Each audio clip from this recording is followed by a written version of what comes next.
What's going on, everyone? Welcome back to the show. So, can AI predict the 2026 midterm election? We're going to take a look at the +1 model today. And in this model, we're going to see who has the advantage in the House, Democrats or Republicans. So that's what we're going to focus on in this video. But first off, you guys can do me a favor. Please like the video. And if you're watching this video and you want to see more content like this, please consider subscribing to the channel. Okay, so let's get right over to the +1 model. As I stated, every month we do this. So we'll probably start doing it twice a month now, just because we're getting closer to the election. And what I want to do first is I want to take a look at the different inputs. Okay, so the different metrics that we're using to get the final number. And so what we're looking at right now is we look at the generic ballot. So right now, the generic ballot sits at 6.8%. When we're looking at the president's job approval, right now it's 39.2%. When we're looking at macro or the economy, right now, and we'll put these numbers together, but right now it is minus 1.08, okay? Now, when we look at special elections, that number is Democrats plus 6.8. Seats at risk, Democrats plus 7. And then we have the baseline number, and we'll go over that in a second. And so what happens next is AI will use a formula, and it will spit out a number for us. And that's the environment score. So right now, the environment score is 91 out of 100. Now, one thing I didn't mention, so we're getting this information when it comes to the generic ballot, we're getting this from Real Clear Politics. When it comes to the president's job approval, we're getting that from Ballotpedia. When it comes to the economy, we're looking at CPI, we're looking at GDP, and we're looking at unemployment. Those are the metrics that we're using to get this number here. When we're looking at special elections, that's exactly what it is. So the special elections that we saw in 2025 as well as 2026, that is how we're getting this number here. Democrats have an advantage. Democrats have been outperforming Republicans in special elections. And then when we talk about seats at risk, we're using the Cook Political Report. And so the reason I'm telling you all this information is because I want you to look at this information so you'll see, okay, this is where this information is coming from. You can follow up and make sure that the information is correct.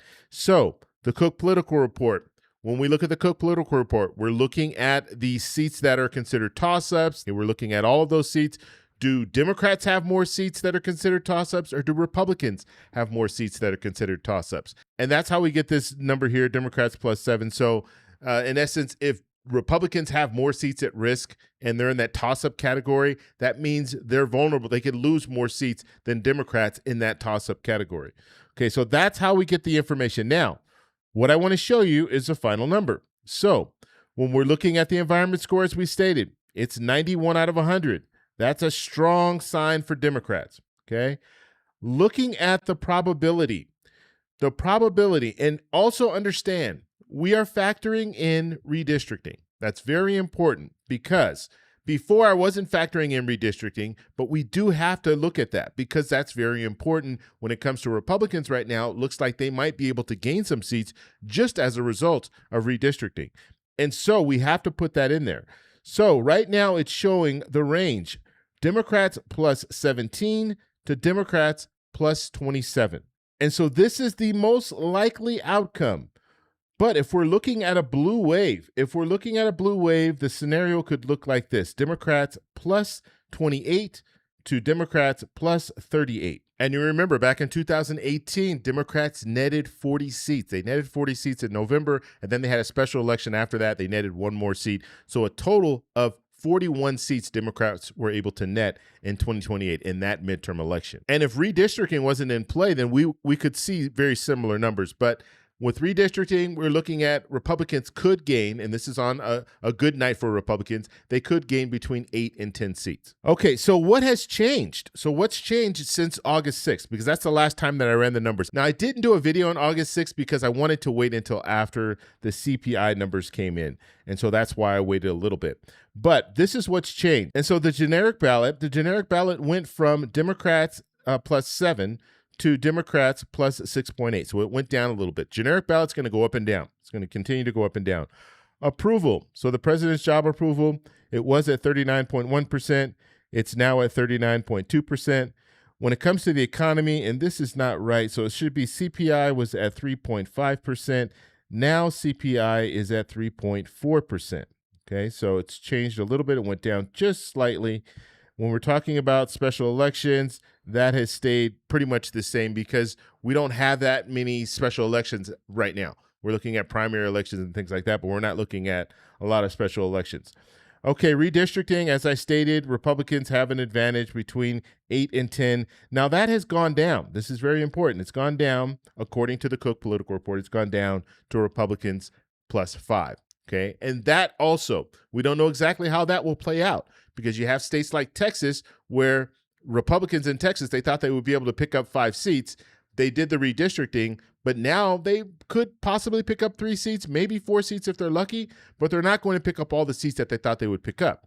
And then you have some other states that have chosen not to redistrict. The plan was that they were going to go ahead and move forward, and then they changed their mind, or the state legislature didn't vote for it. And so it's still up in the air when it comes to redistricting exactly how many seats Republicans will be able to gain. But they do have an advantage. Now, the final thing that I want to show you with this model is I want to go back. We'll go back to May. Okay, so if we go back to May, the environment score in May was 90 out of 100. And we're going to take a look at what that means when it comes to how many seats can be gained in a minute. And then in June 15th, we saw the environment score at 72 out of 100. And then June 24th, we saw the environment score at 64 out of 100. So you see it's gone down.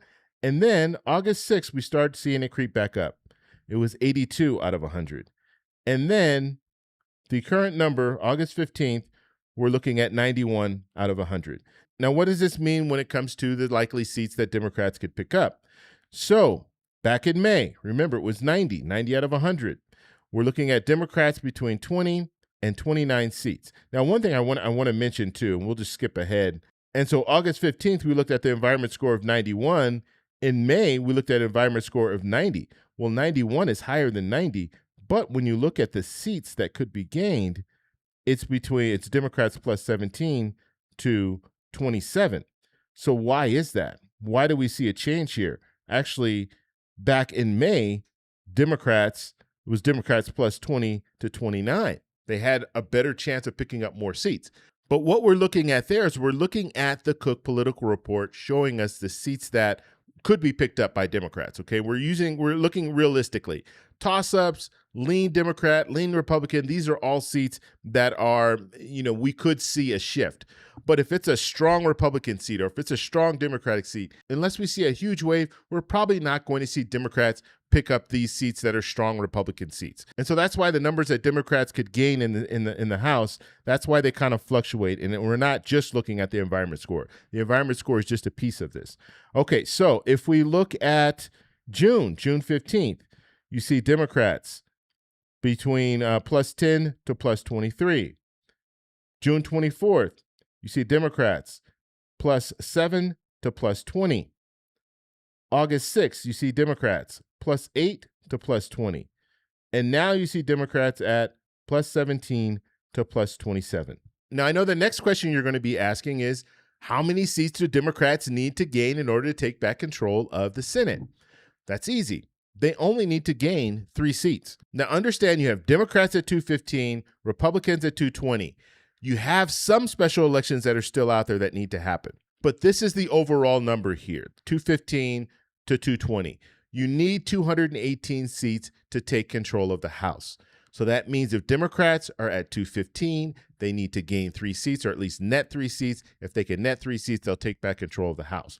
But if we're looking at a scenario where the range that we're looking at is +17 to +27, well, then that means that Democrats are likely to take back control of the House. To go a step further, if you want to look at the prediction market is showing us the chances of Democrats taking control of the House. Right now, it's at 86%. The chance of Republicans maintaining control of the House, right now it's at 14%. And so if we had an election held today, this is the likely outcome. Democrats would take back control of the House. I want to know what you guys think. Do you think Democrats have a shot to take back control of the House? Let me know in the comments below. If you like this video, please give me a thumbs up. Please subscribe for more.